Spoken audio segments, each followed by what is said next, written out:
नमस्कार, DD news पर आपका बहुत बहुत स्वागत है। मैं हूं लाल चंद्र सिंह। G20 पर आप ये स्पेशल प्रोग्राम देख रहे हैं, अमृत काल में विश्व कल्याण। ये वो पैगाम है जो नई दिल्ली से, भारत से निकलकर पूरी दुनिया में फैला है और ये G20 शिखर सम्मेलन के दौरान हुआ है। तो G20 शिखर सम्मेलन पर हम अगले 1 घंटे तक आपको तमाम जो मुद्दे हैं, तमाम जो जिस तरह की दिन भर की घटनाएं हैं उसकी जानकारी देंगे। क्या कुछ खास हुआ है ये भी जानकारी देंगे, लेकिन सबसे पहले नजर डाल लेते हैं इस वक्त की हेडलाइंस पर। भारत ने औपचारिक रूप से ब्राजील को सौंपी G20 की अध्यक्षता। ब्राजील के राष्ट्रपति लूला दा सिल्वा ने प्रधानमंत्री नरेंद्र मोदी का किया धन्यवाद। G20 आयोजन पर जताया संतोष। G20 शिखर सम्मेलन के दूसरे दिन और आखिरी सत्र में वन फ्यूचर पर हुई चर्चा। G20 शिखर सम्मेलन के सफल आयोजन पर दुनिया भर से भारत को बधाइयां। फ्रांस, जर्मनी, ऑस्ट्रेलिया, ब्रिटेन और जापान समेत दुनिया के तमाम देशों ने शिखर सम्मेलन को बताया ऐतिहासिक। साझा घोषणा पत्र की सराहना की।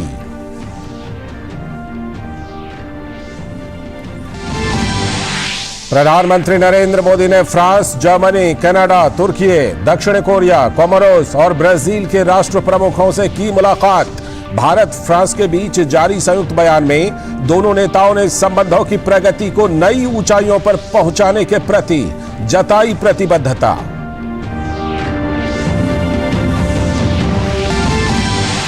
अमेरिकी राष्ट्रपति जो बाइडेन ने 18वें G20 शिखर सम्मेलन को बताया दुनिया के लिए समाधान में प्रयासरत बैठक। सोशल मीडिया पर लिखा, वैश्विक अर्थव्यवस्था, जलवायु परिवर्तन, अविश्वास और संघर्षों की चुनौती से जूझ रही दुनिया के लिए सम्मेलन से निकले हैं समाधान के रास्ते। और G20 सदस्य देशों, आमंत्रित नेताओं और दिग्गजों ने महात्मा गांधी को किया नमन। भारत की धरती से एक बार फिर गूंजा अहिंसा, शांति, समृद्धि और सह अस्तित्व का संदेश। प्रधानमंत्री नरेंद्र मोदी ने राजघाट पर सभी नेताओं को प्रदान किया खादी वस्त्र।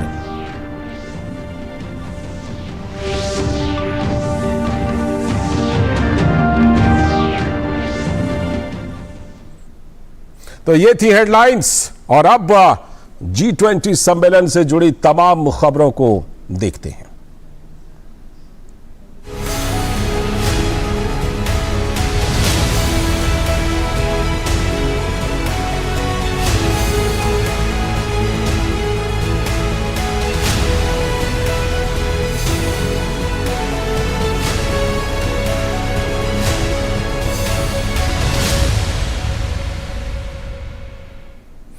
तो दिल्ली में 2 दिनों तक चले G20 सम्मेलन का औपचारिक तौर पर समापन हो गया है। इस दौरान प्रधानमंत्री नरेंद्र मोदी ने नवंबर में G20 वर्चुअल समिट का सुझाव दिया और ब्राजील को अगली अध्यक्षता सौंपी।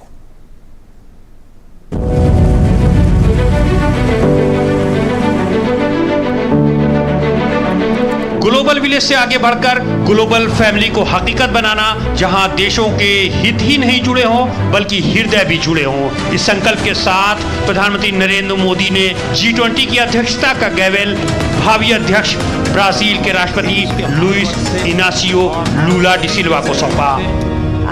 प्रेसिडेंसी का गैवेल सौंपता हूं।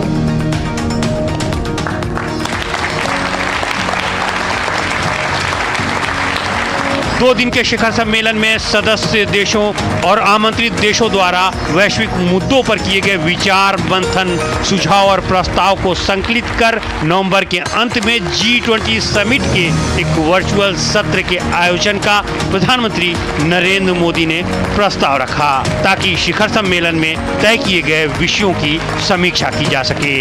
हमारी ये जिम्मेदारी है कि जो सुझाव आए हैं उनको भी एक बार फिर देखा जाए कि उनकी प्रगति में गति कैसे लाई जा सकती है।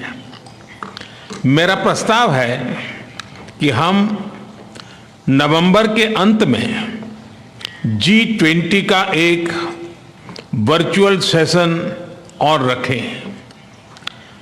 उस सेशन में हम इस समिट के दौरान तय विषयों की समीक्षा कर सकते हैं। इस अवसर पर ब्राजील के राष्ट्रपति लूला डी सिल्वा ने अपनी अध्यक्षता में सामाजिक समावेशन, भूख के खिलाफ लड़ाई, ऊर्जा और सतत विकास को प्राथमिकता दिए जाने की बात कही।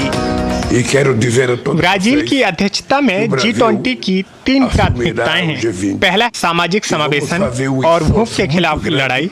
दूसरा, सामाजिक, आर्थिक और सतत पर्यावरणीय विकास। और तीसरा, वैश्विक शासन संस्थानों में सुधार। प्रधानमंत्री नरेंद्र मोदी ने one earth one family one future के रोड मैप के सुखद होने, संपूर्ण विश्व में आशा और शांति के संचार की कामना के साथ सम्मेलन के समापन की घोषणा की। मैं G20 समिट के समापन की घोषणा करता हूं। One earth one family one future का रोड मैप सुखद हो। स्वस्ति अस्तु विश्वस्य, यानी संपूर्ण विश्व में आशा और शांति का संचार हो। 140 करोड़ भारतीयों की इसी मंगल कामना के साथ आप सभी का बहुत बहुत धन्यवाद। G20 शिखर सम्मेलन के दौरान दुनिया ने दिल्ली में इतिहास को बनते देखा। अमेरिका के राष्ट्रपति ने भी भारत की अध्यक्षता में आयोजित सम्मेलन को बेहद सफल बताया। जो बाइडेन ने सोशल मीडिया प्लेटफॉर्म X पर एक वीडियो शेयर करते हुए कहा कि ऐसे समय जब दुनिया की अर्थव्यवस्था जलवायु संकट, नाजुक मौके और संघर्ष के मिले जुले झटकों से पीड़ित है, इस साल के शिखर सम्मेलन ने साबित कर दिया है कि G20 अब भी हमारे सबसे अहम मुद्दों का हल निकाल सकता है। भारत की G20 अध्यक्षता कई मायने में ऐतिहासिक और अभूतपूर्व रही। दिल्ली लीडर्स डिक्लेरेशन में पीपल, प्लेनेट, पीस और प्रॉस्पेरिटी, मजबूत, टिकाऊ, संतुलित और समावेशी सतत विकास लक्ष्यों पर प्रगति में तेजी लाने पर बल, सतत भविष्य के लिए हरित विकास संबंधी सहित 21वीं सदी के लिए बहुपक्षीय संस्थानों की अहमियत पर जोर की घोषणा के साथ ही G20 की भावी रणनीति दुनिया के सामने रखी गई। शैलेंद्र मिश्र के साथ bureau report, DD news.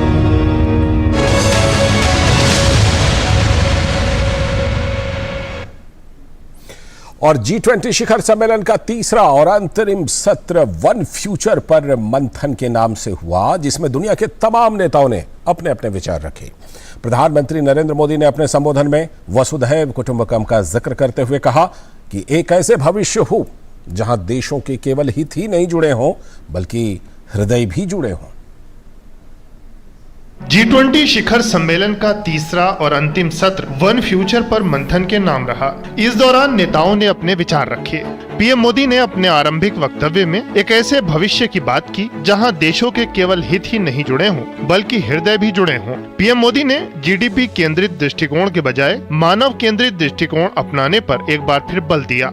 PM ने कहा कि आज भारत जैसे अनेक देशों के पास ऐसा कितना कुछ है जो हम पूरे विश्व के साथ साझा कर रहे हैं। भारत ने चंद्रयान मिशन के डेटा को मानव हित में सबके साथ शेयर करने की बात की है। ये भी मानव केंद्रित ग्रोथ को लेकर हमारी प्रतिबद्धता का प्रमाण है। पीएम मोदी ने कहा कि आज हम न्यू जनरेशन टेक्नोलॉजी में अकल्पनीय स्केल और स्पीड के गवाह बन रहे हैं। पीएम ने आर्टिफिशियल इंटेलिजेंस का जिक्र किया। उन्होंने कहा कि मेरा सुझाव है कि अब हम जिम्मेदार मानव केंद्रित AI नियमन के लिए एक फ्रेमवर्क तैयार करें। इस संबंध में भारत भी अपने सुझाव देगा। हमारा प्रयास होगा कि सामाजिक आर्थिक विकास, ग्लोबल वर्कफोर्स और अनुसंधान एवं विकास जैसे क्षेत्रों में सभी देशों को AI का लाभ मिले।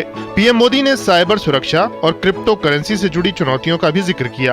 पीएम ने कहा कि हमें क्रिप्टो मुद्राओं को विनियमित करने के लिए वैश्विक मानक विकसित करने होंगे। पीएम ने कहा कि साइबर जगत से आतंकवाद को नए माध्यम, फंडिंग के नए तौर तरीके मिल रहे हैं। ये हर देश की सुरक्षा और समृद्धि के लिए बहुत महत्वपूर्ण विषय है। जब हम हर देश की सुरक्षा, हर देश की संवेदना का ध्यान रखेंगे, तभी वन फ्यूचर का भाव सशक्त होगा। पीएम मोदी ने UN सुरक्षा परिषद की मिसाल देते हुए इस बात की जरूरत पर बल दिया कि वैश्विक व्यवस्थाएं वर्तमान की वास्तविकताओं के मुताबिक हों। पीएम ने कहा कि जब यूएन की स्थापना की गई थी तब का समय आज से बिल्कुल अलग था। बावजूद इसके यूएनएससी में स्थायी सदस्य आज भी उतने ही हैं। तब से आज तक दुनिया हर लिहाज से बहुत बदल चुकी है। G20 शिखर सम्मेलन के तीसरे सत्र में पीएम का संबोधन नई चुनौतियों के प्रभावी हल और बेहतर भविष्य सुनिश्चित करने के लिए मिलकर काम करने का संदेश देने वाला रहा।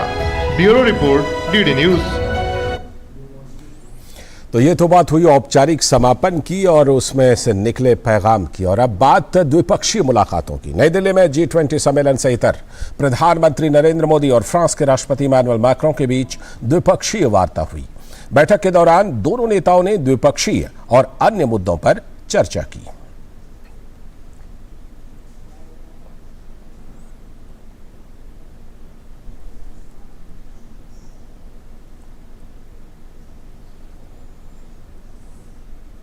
और G20 शिखर सम्मेलन के सफल आयोजन के लिए फ्रांस के राष्ट्रपति इमैनुअल मैक्रों ने भारत का शुक्रिया अदा किया।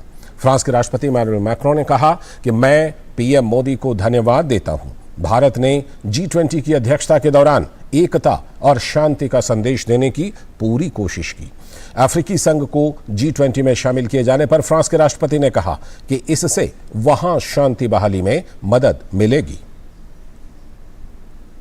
Context of the G20, I would like to commend the African Union for joining G20 as a full-fledged member. As you know, France was amongst the first ones to support the Aby's candidacy, and in Bali we launched a call. At the time, Macky Sall was representing the African Union. When it comes to mobilizing international financing to tackle poverty and climate change, this G20 acknowledged a number of developments.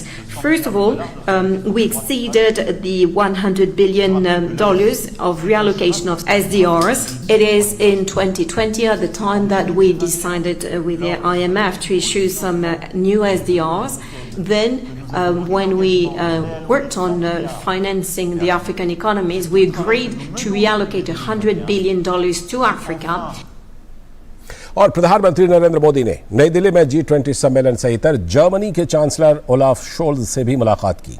इस दौरान दोनों नेताओं ने द्विपक्षीय और अन्य वैश्विक मुद्दों पर चर्चा की।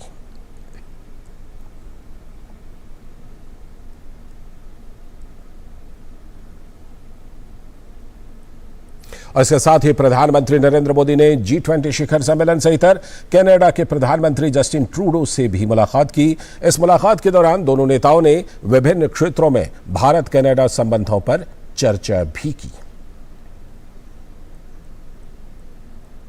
तो कनाडा के प्रधानमंत्री जस्टिन ट्रूडो और प्रधानमंत्री नरेंद्र मोदी के बीच जो ये मुलाकात हुई, एक संवाददाता सम्मेलन में जस्टिन ट्रूडो ने भारत और कनाडा के बीच संबंधों को मजबूत बनाने पर बल दिया। उन्होंने कहा कि पर्यावरण के क्षेत्र में दोनों देश सार्थक प्रयास कर रहे हैं।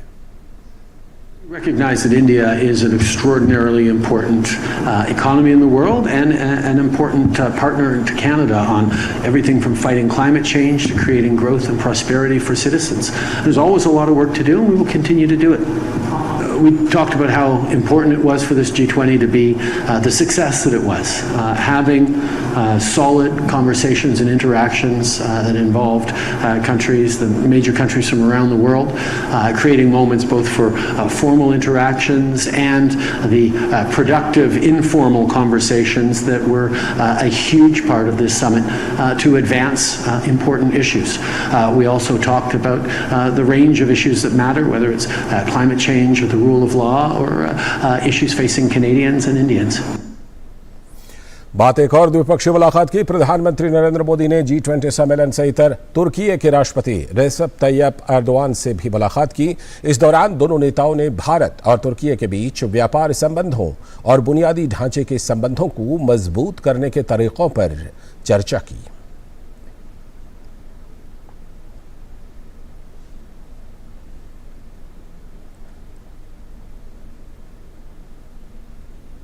और तुर्की के राष्ट्रपति रेसेप तैयप एर्दोआन ने 18वें G20 शिखर सम्मेलन के सफल आयोजन के लिए भारत और प्रधानमंत्री नरेंद्र मोदी को धन्यवाद दिया।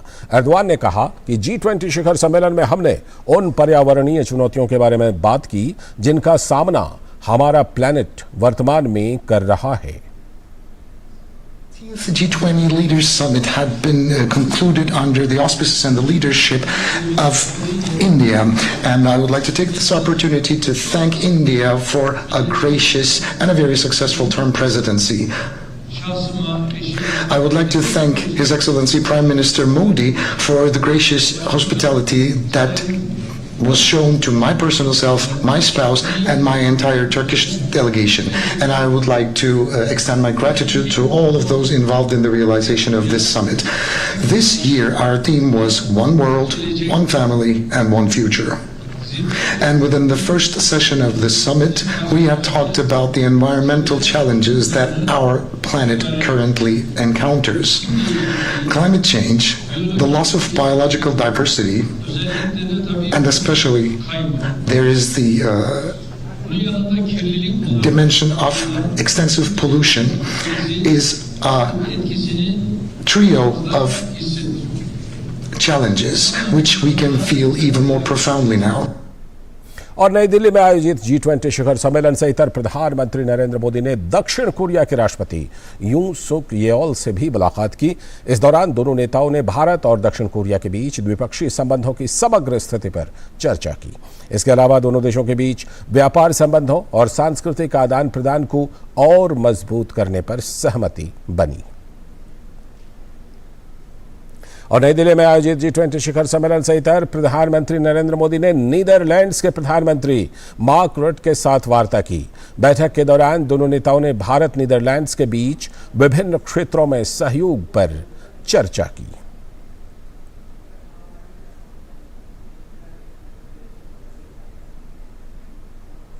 और प्रधानमंत्री नरेंद्र मोदी ने नाइजीरिया के राष्ट्रपति बोला अहमद टिनुबू से भी मुलाकात की। इस दौरान दोनों नेताओं ने द्विपक्षीय मुद्दों पर चर्चा की। वहीं नाइजीरिया के राष्ट्रपति ने G20 में अफ्रीकी संघ के शामिल होने पर प्रधानमंत्री नरेंद्र मोदी को धन्यवाद दिया।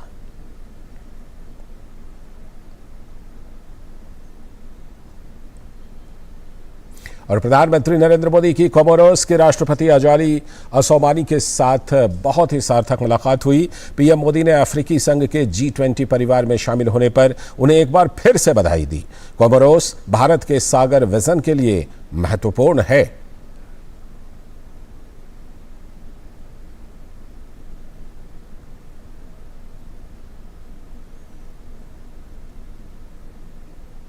और नई दिल्ली में आयोजित G20 शिखर सम्मेलन से इतर प्रधानमंत्री नरेंद्र मोदी ने ब्राजील के राष्ट्रपति लूला डा सिल्वा से भी मुलाकात की। इस दौरान दोनों नेताओं ने भारत और ब्राजील के बीच संबंधों की प्रगति का जायजा लिया और अन्य द्विपक्षीय मुद्दों पर चर्चा की। और भारत की अध्यक्षता में G20 सम्मेलन कई मायनों में सफल रहा और ऐतिहासिक भी रहा। वहीं प्रधानमंत्री नरेंद्र मोदी ने सम्मेलन से इतर यूरोपीय आयोग की अध्यक्ष उर्सुला वॉन डेर लेयन और यूरोपीय परिषद के अध्यक्ष चार्ल्स मिशेल से मुलाकात की।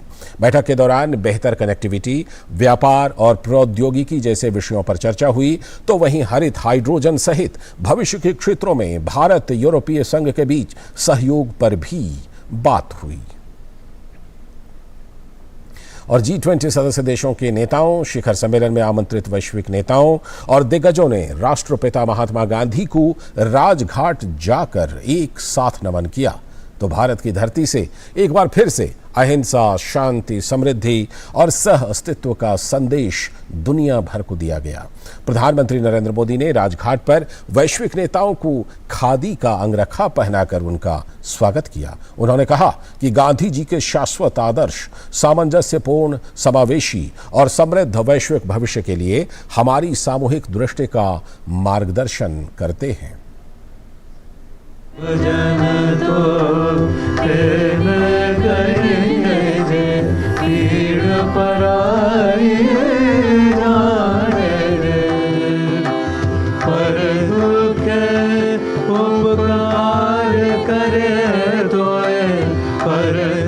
G20 शिखर सम्मेलन के दूसरे दिन इस सम्मेलन में हिस्सा लेने आए तमाम वैश्विक नेता दिल्ली में राष्ट्रपिता महात्मा गांधी की समाधि राजघाट पहुंचे और एक साथ बापू को श्रद्धांजलि दी।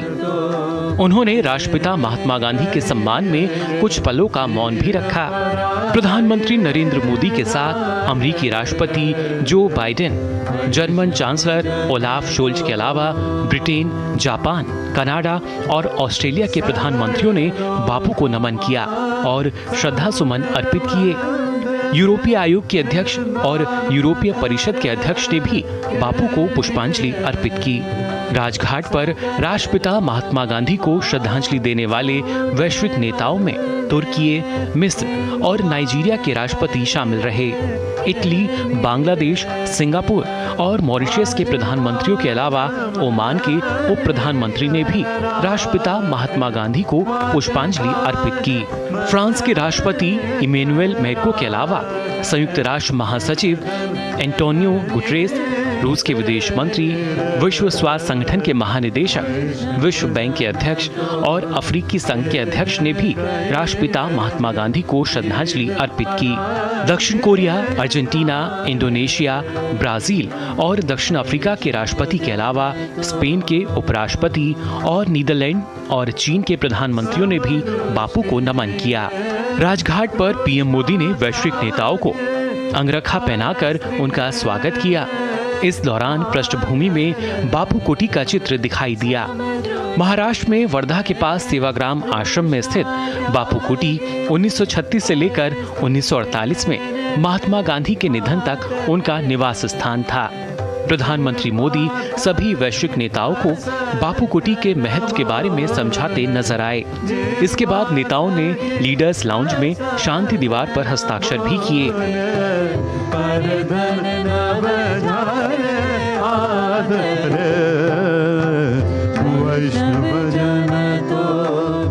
प्रधानमंत्री मोदी ने सोशल मीडिया मंच एक्स पर लिखा कि राजघाट पर G20 परिवार ने शांति, सेवा, करुणा और अहिंसा के प्रतीक महात्मा गांधी को श्रद्धांजलि अर्पित की। जैसे जैसे विविध राष्ट्र एकजुट हो रहे हैं, गांधी जी के शाश्वत आदर्श सामंजस्यपूर्ण, समावेशी और समृद्ध वैश्विक भविष्य के लिए हमारी सामूहिक दृष्टि का मार्गदर्शन करते हैं। दरअसल महात्मा गांधी के आदर्श दुनिया के देशों को एक वैश्विक समुदाय के रूप में एकजुट करते हैं। सत्य, अहिंसा और सर्वोदय के उनके विचार आज भी विश्व शांति और समृद्धि के बेहद प्रासंगिक हैं। उनका राष्ट्रवाद भी वसुधैव कुटुंबकम के विचार से प्रेरित था, जिसे वो सिर्फ एक राष्ट्र के हितों तक सीमित नहीं मानते हुए उसे विश्व कल्याण की दिशा में विस्तृत करने पर जोर देते थे। ये बापू के महानतम विचार और व्यक्तित्व का ही परिचायक है कि दुनिया के इतने सारे नेताओं ने एक साथ उनकी समाधि पर उन्हें नमन किया। ये बापू के विचार की सार्वभौमिक स्वीकार्यता भी है। उनके विचार जाति, धर्म और राष्ट्र राज्यों की सीमाओं से परे हैं। G20 के सफल आयोजन के जरिए भारत ने दुनिया को संदेश दिया है कि गांधी जी के विचारों से ही सबकी उन्नति मुमकिन है। Bureau report, DD news. और G20 सदस्य देशों ने दिल्ली घोषणा पत्र को स्वीकार कर लिया है। इस घोषणा पत्र को एक बड़ी उपलब्धि माना जा रहा है। कोविड-19 के बाद विश्व के बहुपक्षीय मंचों में सुधार और वित्त उपलब्ध कराने के अलावा दिल्ली घोषणा पत्र में सतत विकास लक्ष्य को हासिल करने की भी बात कही गई है। घोषणा पत्र में मानव केंद्रित वैश्वीकरण और ग्लोबल साउथ को लेकर भारत की चिंताओं को आवाज और मान्यता मिली है। G20 शिखर सम्मेलन में सभी विकासात्मक और भू राजनीतिक मुद्दों पर आम सहमति बनी और नई दिल्ली लीडर्स घोषणा पत्र को आधिकारिक तौर पर स्वीकार किया जाना भारत की एक बड़ी उपलब्धि रही। G20 के देश जिन मुद्दों पर राजी हुए उनमें मजबूत, सतत, संतुलित और समावेशी विकास, सतत विकास लक्ष्यों पर प्रगति में तेजी लाना, सतत भविष्य के लिए हरित विकास समझौता, 21वीं सदी के लिए बहुपक्षीय संस्थाएं, तकनीकी परिवर्तन और डिजिटल सार्वजनिक अवसंरचना, अंतर्राष्ट्रीय कराधान, लैंगिक समानता और सभी महिलाओं और लड़कियों को सशक्त बनाना, वित्तीय क्षेत्र के मुद्दे, आतंकवाद और मनी लॉन्ड्रिंग का मुकाबला करना, एक अधिक समावेशी विश्व का निर्माण जैसे मुद्दे शामिल हैं। विदेश मंत्री एस जयशंकर ने कहा कि G20 लीडर्स डिक्लेरेशन मजबूत, टिकाऊ, संतुलित और समावेशी विकास को बढ़ावा देने पर केंद्रित है। The declaration that the leaders have agreed on today focuses on promoting strong, sustainable, balanced and inclusive growth. It seeks to accelerate progress on SDGs and has come up with an action plan accordingly. It envisages a green development pact for a sustainable future. It endorses high-level principles on lifestyle for sustainable development, voluntary principles on hydrogen, the Chennai principles for a sustainable and resilient blue economy, and the Deccan principles on food security and nutrition, among others. नई Delhi leaders घोषणा पत्र में न केवल अंतर्राष्ट्रीय मुद्दों पर आम सहमति बनी, बल्कि मानव केंद्रित विश्व के निर्माण के लिए आर्थिक समानता पर भी जोर दिया गया। केंद्रीय वित्त मंत्री ने बताया कि वित्त ट्रैक के तहत 10 प्राथमिकताओं को अपनाया गया। Indian presidency adopted an action-oriented approach, and the G20 explored mechanisms that can support timely and adequate mobilization of resources for climate finance, facilitating access to multilateral climate funds and enhancing their leverage and ability to mobilize private capital has also been our focus. Special focus again on development, demonstration, deployment of green and low carbon technologies. G20 Sherpa Amitabh Kant ने महिला सशक्तिकरण और लिंग समानता पर बनी सहमति को सम्मेलन की सबसे बड़ी उपलब्धि करार दिया। नई दिल्ली घोषणा पत्र को ऐतिहासिक और राह दिखाने वाला बताते हुए G20 शेरपा ने कहा कि सम्मेलन में सभी सदस्य देशों के बीच विकास संबंधी और भू राजनीतिक मुद्दों पर 100% सहमति बनी है। The New Delhi Leaders Declaration has 83 paras in all. All 83 paras have 100% consensus across all countries. There are 8 paras on the geopolitical issue which is entitled Planet, People, Peace and Prosperity. All those 8 paras have 100% acceptance. नई दिल्ली घोषणा पत्र कई मामले में अहम रहा। G20 का घोषणा पत्र मजबूत और सतत विकास लक्ष्यों पर प्रगति में तेजी लाने, हरित विकास समझौते और बहुपक्षवाद में नए सिरे से जान फूंकने पर केंद्रित रहा। Bureau report, DD news. और अमेरिका के राष्ट्रपति जो बाइडेन ने भारत की अध्यक्षता में आयोजित G20 शिखर सम्मेलन की सफलता पर सोशल मीडिया प्लेटफॉर्म X पर एक वीडियो शेयर करते हुए अपनी सकारात्मक प्रतिक्रिया दी है। जो बाइडेन ने कहा, ऐसे समय में जब वैश्विक अर्थव्यवस्था जलवायु संकट और संघर्ष के एक के बाद एक चुनौतियों से गुजर रही है, इस साल के शिखर सम्मेलन ने साबित कर दिया है कि G20 अभी भी हमारे सबसे गंभीर मुद्दों का समाधान निकाल सकता है।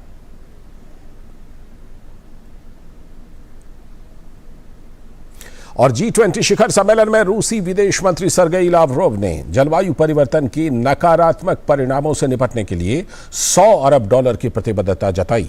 लावरोव ने कहा कि पश्चिमी देशों ने भी बहुत पहले जलवायु परिवर्तन की नकारात्मक परिणामों का मुकाबला करने के लिए प्रति वर्ष $100 बिलियन अमेरिकी डॉलर देने का वादा किया था, लेकिन उस पर कुछ भी नहीं किया गया। The West also has long ago promised giving $100 billion per year to prepare economies to counter the negative consequences of the climate change. Nothing of that has been done. The declaration also mentions all those tasks that need to be done in accordance with the long-standing promises in order to ensure a balance of interests in the global economy. और केंद्रीय वित्त मंत्री निर्मला सीतारमण ने नई दिल्ली में G20 शिखर सम्मेलन के मौके पर चीन के वित्त मंत्री लियू कुन से मुलाकात की। मुलाकात के दौरान उन्होंने G20 से संबंधित विभिन्न मुद्दों पर विचारों का आदान प्रदान किया।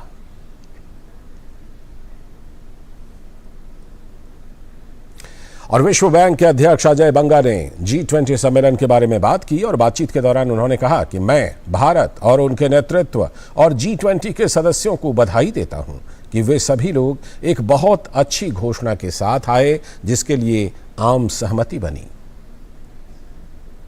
I consider the fact that there was a declaration a tribute to the fact that the G20 leadership found a way to give and take and negotiate and find the right way to agree to set a path for the world. The world is watching. The G20 has got developed world and developing countries. 80% of the world GDP was sitting in the room. If they would not agree, that would not be a good message. So I actually compliment India and its leadership, but I also compliment the G20 leaders for being able to make sure that a terrific declaration came out. और अंतर्राष्ट्रीय मुद्रा कोष यानी IMF के उप प्रबंध निदेशक गीता गोपीनाथ ने भी G20 के सफल आयोजन के लिए ट्वीट कर प्रधानमंत्री नरेंद्र मोदी को बधाई दी। गीता गोपीनाथ ने लिखा, G20 के आयोजन की सफल अध्यक्षता करने पर प्रधानमंत्री नरेंद्र मोदी जी को बधाई। भारत के एक पृथ्वी, एक परिवार, एक भविष्य का संदेश का सभी प्रतिनिधियों के बीच जोरदार ढंग से गूंजा। प्रधानमंत्री नरेंद्र मोदी ने गीता गोपीनाथ के ट्वीट का रिप्लाई किया और गीता गोपीनाथ को धन्यवाद दिया और पीएम मोदी ने उनके जवाब में लिखा कि G20 शिखर सम्मेलन की मेजबानी करना सम्मान की बात है। हमारा प्रयास एकता और प्रगति की सामूहिक भावना का प्रमाण है।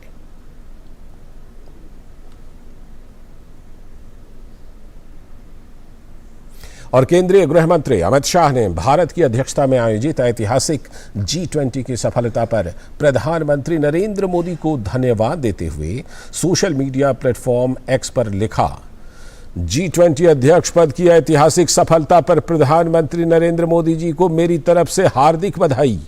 चाहे वह नई दिल्ली लीडर्स घोषणा पत्र को अपनाना हो या अफ्रीकी संघ को स्थायी सदस्य के रूप में शामिल करना, इस शिखर सम्मेलन ने मोदी जी के one earth, one family, one future के दृष्टिकोण पर खरा उतरते हुए भू राजनीतिक क्षेत्रों के बीच विश्वास का माहौल बनाया। दुनिया को एक बेहतर स्थान बनाने के महत्वपूर्ण लक्ष्य को प्राप्त करने की राह पर सभी को एकजुट करते हुए शिखर सम्मेलन हमारे देश के प्रत्येक नागरिक के लिए एक अमिट जीत का निशान छोड़ता है, जो हमारे उदार सांस्कृतिक मूल्यों की महानता में विश्वास करते हैं।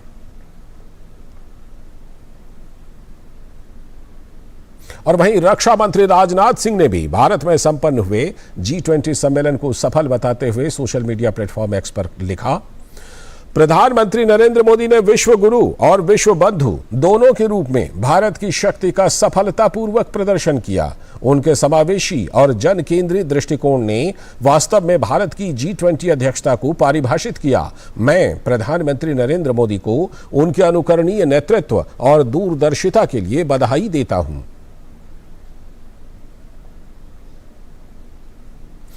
और ब्रिटेन के प्रधानमंत्री ऋषि सुनक आज सुबह अपनी पत्नी अक्षता मूर्ति के साथ अक्षरधाम मंदिर पहुंचे, जहां उन्होंने भगवान स्वामी नारायण के दर्शन किए।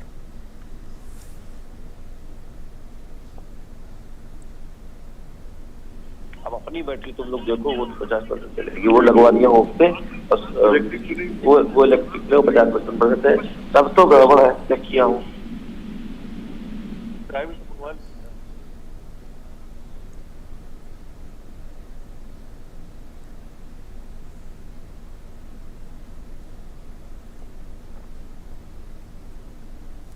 और भारत में G20 शिखर सम्मेलन के दौरान दुनिया के दिग्गजों को भारतीय टेक्नोलॉजी का कमाल दिखाने का भी मौका मिला। समिट के आयोजन स्थल भारत मंडपम में विदेशी मेहमानों ने शिल्प बाजार में खरीदारी की और इस दौरान UPI पेमेंट की सुविधा का लाभ उठाया।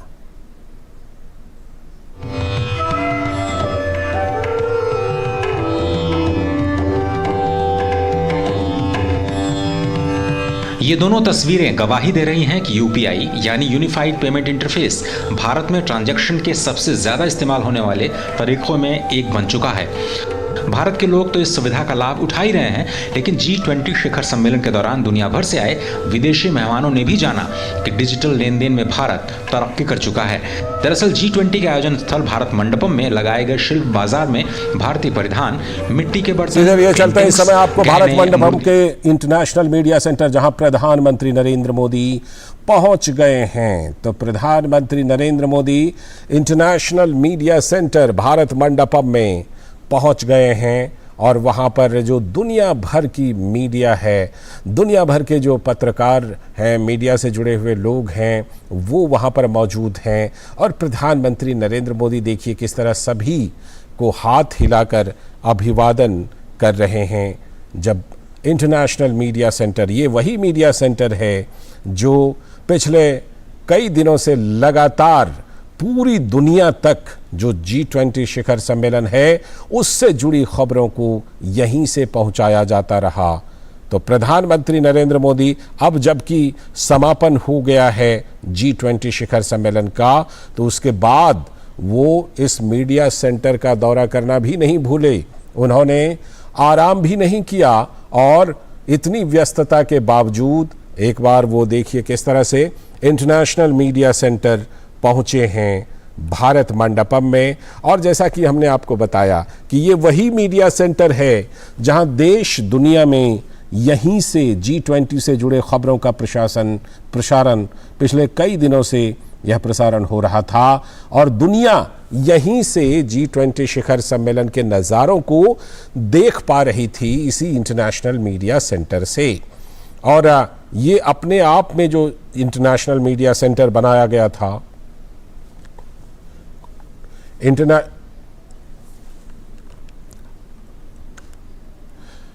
हमारे साथ शैलेंद्र मिश्र हमारे संवाददाता जो वहीं घटनास्थल पर यानी कि जो इंटरनेशनल मीडिया सेंटर है वहीं पर मौजूद हैं, तो हमसे जुड़ रहे हैं शैलेंद्र मिश्र। शैलेंद्र, जिस तरह से हम देख पा रहे हैं प्रधानमंत्री इतनी व्यस्तता के बावजूद और जिस तरह से व्यस्तता रही उसके बावजूद ऊर्जावान नजर आ रहे हैं और इस इंटरनेशनल मीडिया सेंटर में भी जाने का कार्यक्रम उन्होंने बनाया। क्या कुछ वहां पर आप देख पा रहे हैं दुनिया भर की मीडिया के लोगों के बीच? शैलेंद्र, निश्चित तौर पर आप इन तस्वीरों में देख रहे हैं कि जो तमाम मीडिया कर्मी हैं यहाँ पर देश विदेश के, उनमें एक उत्साह प्रधानमंत्री नरेंद्र मोदी से मिलने का आप देख रहे हैं कि कतारबद्ध तरीके से तमाम जो मीडिया कर्मी हैं वो प्रधानमंत्री नरेंद्र मोदी का अभिवादन करना चाहते हैं, उनसे मिलना चाहते हैं। और ये तस्वीरें दिखाती हैं कि कितना भव्य अंतर्राष्ट्रीय स्तर का ये मीडिया सेंटर बनाया गया था, जहाँ पर 1300 से ज्यादा वर्किंग स्टेशन, लैपटॉप, कंप्यूटर की सुविधा थी, वाईफाई था और बेहद अत्याधुनिक ये अंतर्राष्ट्रीय मीडिया सेंटर बनाया गया। हमने तमाम देश विदेश के जो मीडिया कर्मी उनसे बातचीत की, वो कह रहे थे कि उनको उम्मीदों से भी बेहतर ये अंतर्राष्ट्रीय मीडिया सेंटर है, जहाँ पर आराम से वो बैठकर उन्होंने स्टोरी फाइल की और जो पत्रकार की जरूरत होती है वो सारी सुविधाएं यहाँ पर मौजूद थी। तो निश्चित तौर पर हम जानते हैं कि भारत मंडपम के साथ साथ अंतर्राष्ट्रीय मीडिया सेंटर की भी खूब चर्चा हो रही है। इतनी शानदार तरीके से यहाँ पर चाहे प्रेस ब्रीफिंग रूम हो, जिसमें काफी पत्रकारों की एक साथ बैठने की सुविधा थी, छोटे ब्रीफिंग रूम बनाए गए थे, 1-to-1 के लिए अलग रूम बनाए गए थे। इसके साथ ही साथ हमने देखा कि वाईफाई की जो जरूरत होती है पत्रकारों की उसकी व्यवस्था की गई थी, हाई स्पीड वाईफाई की, लैपटॉप दिया गया था, वर्किंग स्टेशन की कोई कमी नहीं थी। तो एक अंतर्राष्ट्रीय स्तर के आयोजन के लिए जो भी पत्रकारों को, मीडिया जगत के प्रतिनिधियों को जरूरत होती है वो हमने यहाँ पर देखा। जब 2 दिनों तक ये G20 शिखर सम्मेलन चला और दुनिया भर के पत्रकारों की निगाहें इस शिखर सम्मेलन पर थी। और अब देख रहे हैं प्रधानमंत्री नरेंद्र मोदी जब अंतर्राष्ट्रीय मीडिया सेंटर आए हैं, पत्रकारों के अभिवादन को स्वीकार कर रहे हैं, उनसे बातचीत एक तरह से वो पत्रकार करना चाह रहे हैं, उत्सुक है प्रधानमंत्री नरेंद्र मोदी को नजदीक से देखने के लिए। अब ये आकर्षण दिखाता है न केवल देश के पत्रकारों में बल्कि दुनिया भर के जो पत्रकार यहाँ पर आए हैं भारत मंडपम अंतर्राष्ट्रीय मीडिया सेंटर में 2 दिन जो उन्होंने एक तरह से देखे अपनी जो रिपोर्टिंग की जिम्मेदारी उसको बखूबी निभाया। और दुनिया भर में जो रिपोर्टिंग हुई है, आप जानते हैं कि वैश्विक स्तर पर आप देखें तो तमाम ग्लोबल मीडिया जगत में कहा गया है कि शैलेंद्र, हम आपके पास और ज्यादा जानकारी के लिए लौटेंगे। फिलहाल आपका बहुत बहुत शुक्रिया इस खबर पर जानकारी देने के लिए। तो प्रधानमंत्री नरेंद्र मोदी ने इंटरनेशनल मीडिया सेंटर का दौरा किया, वहां पत्रकारों से मुलाकात की और दुनिया भर के पत्रकारों को उन्होंने धन्यवाद भी दिया है। बढ़ते हैं आगे की खबरों पर। शिल्प बाजार जो कि भारत मंडपम में लगाया गया था, वहां पर हिमाचल प्रदेश का स्टॉल सभी का ध्यान आकर्षित कर रहा था। रंग बिरंगे स्थानीय उत्पाद, हाथ के बने खिलौने विशेषकर विदेशी मेहमानों को बेहद पसंद आ रहे थे। यह स्टॉल हिमाचल की कला को विश्व स्तर पर पहचान दिला रहा था, बता रहे हैं हमारे सहयोगी नितेंद्र सिंह। भारत मंडपम के शिल्प बाजार में हम हैं और इस वक्त मैं हिमाचल प्रदेश के स्टॉल में हूं। और हिमाचल प्रदेश देखिए बहुत ही खूबसूरत पहाड़ी राज्य है और यहाँ की जो शिल्प कला है काफ़ी मशहूर है। क्या कुछ आप शोकेस कर रहे हैं हिमाचल की तरफ से जब G20 के हमारे मेहमान यहाँ आए? हम हिमाचल के लिए G20 में शोकेस करने के लिए सारे GI प्रोडक्ट्स लाए हैं, विच इंक्लूड्स हमारा चंबा रुमाल, चंबा चप्पल, Kullu shawls, Kinnauri shawls, edibles, Kangra tea, काला जीरा। हमने नए अभी रिसेंट मौक़ों में हमने नए टॉयज़ डेवलप करवाए हैं जो बिल्कुल हमें लगता है परफेक्ट गिफ्ट होंगे सूवेनिर्स ले जाने के लिए। हमारे साथ एक धर्मशाला से NGO जुड़ा है जिन्होंने हमारे साथ ये लोकल शीप वुल में यैक्स एंड शीप बनाए हैं। ये काफ़ी हमारे डेलीगेट्स ने पसंद किए हैं। एंड इसके अलावा उन्होंने और भी ये स्पीति का कपल, ये गद्दन कपल, ये हमारे डेलीगेट्स को काफ़ी पसंद आ रहा है। जो मेहमान आए हैं उनके लिए और यूनिक क्या आपने एक तरह से रखा है कि देखते ही पसंद आ जाए? सर सारे डेलीगेट्स को पहले तो हमारे चंबा रुमाल बहुत पसंद आ रहे हैं। उसका नॉलेज उनको इतना नहीं पता था, बट हमें बहुत अच्छा लग रहा है कि हम अपना क्राफ्ट प्रोपोगेट कर पा रहे हैं। चंबा रुमाल एक आर्ट है जो 2 रुखा टांका से बनती है। ये फ्रंट और बैक में दोनों तरफ सेम ही आता है। द प्रोसेस स्टार्ट्स कि पहले एक मिनिएचर आर्टिस्ट ड्रॉ करेगा, फिर उसको सिल्क थ्रेड से एम्ब्रॉयडर करेगा जिसको बहुत टाइम लगता है। ये पीस पद्मश्री ललिता वकील जी ने बनाया है और हमारे सारे पीसेस उनके थ्रू आए हैं एंड ये सबको बहुत इंट्रीगिंग लग रहा है एंड काफ़ी लोग इंटरेस्ट ले रहे हैं। निश्चित तौर पर देखिए हिमाचल की अपनी एक ब्यूटी है और हाल ही में वो बाढ़ से प्रभावित रहा है, तो उन कारीगरों की जो हस्तशिल्प है यहाँ पर प्रदर्शित किया गया है और जब डेलीगेट आ रहे हैं तो उसे सराह भी रहे हैं, खरीद रहे हैं। और साथ ही साथ जो ये आपने टॉय की देखा, ये टॉय प्रधानमंत्री जी बोलते हैं कि लोकल फॉर वोकल, और अपनी जो खिलौना है उसको आप खरीदें तो निश्चित तौर पे जब उससे बढ़ावा मिलेगा हमारे हस्तशिल्प उनके में जो लोग कारीगर लगे हैं उनको, और सब जो प्रोडक्ट है वो करीब करीब GI टैग वाला है और इससे एक अंतर्राष्ट्रीय मार्केट, एक प्लेटफॉर्म मिल रहा है G20 के इस शिखर सम्मेलन में जब क्राफ्ट बाजार में इनका स्टॉल लगा है। कैमरामैन संदीप के साथ Nitendra Singh, DD news, craft बाजार। तो भारत मंडपम में जो भारत की कला है, संस्कृति है, उसका यानी भारत की सॉफ्ट पावर जो है उसका पूरा प्रदर्शन हुआ है। और भारत मंडपम में लगा शिल्प बाजार भारतीय शिल्पियों के लिए वैश्विक स्तर पर पहचान दिलाने में बहुत ही सशक्त माध्यम बना है। शिल्प बाजार में देश के अलग अलग हिस्से की समृद्ध कला की विरासत एक छत के नीचे आ गई। विदेशों से आए मेहमान स्थानीय उत्पादों को लेकर बेहद उत्साहित दिखे, तो वहीं कलाकार भी खुश हैं कि उनकी कला को विदेशों में पहचान मिल रही है।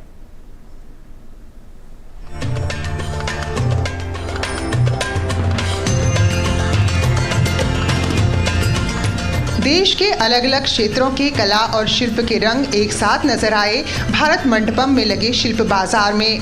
यहाँ देश की प्राचीन और परंपरागत कला की एक से बढ़कर एक विधा देखने को मिली। राष्ट्रीय पुरस्कार विजेता मधुबनी पेंटिंग कारीगर शांति देवी की मधुबनी पेंटिंग का यहाँ प्रदर्शन किया गया। मधुबनी कला की बारीकी से विदेशी मेहमान भी इसके मुरीद हो गए। वहीं गुजरात की 12,000 साल पुरानी समृद्ध कला को दर्शाती पिथौरा पेंटिंग को भी प्रदर्शनी में जगह मिली थी।